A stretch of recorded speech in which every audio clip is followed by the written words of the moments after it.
Hello, kitchen technician. Welcome back. We are here again with another wonderful technique for you. We are going to learn how to mince beef in a blender.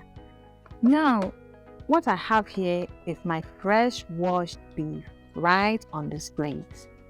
What we are going to do next is to chop them into smaller chunks. Make sure to cut out excess fat or anything not looking so wholesome on the beef. Continue chopping till all your beef is chopped. At this point, we will make sure our chopped beef is well laid out on a clean tray.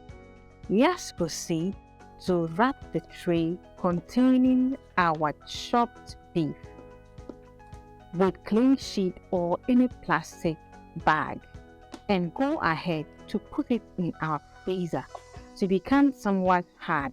That is, not so hard, not so soft. Mine stayed in the fridge for about 1 hour 30 minutes.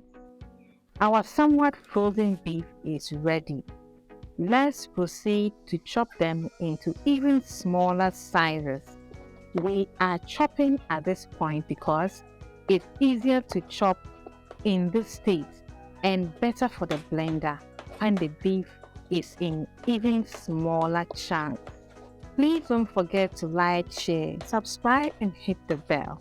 We are done chopping, so let's go ahead and blend using the pulse button. But please note that you can't use just any blender. You might end up spoiling it. Do use the high power blender to do the job nicely.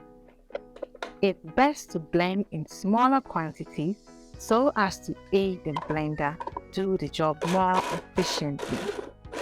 We are done mincing our beef.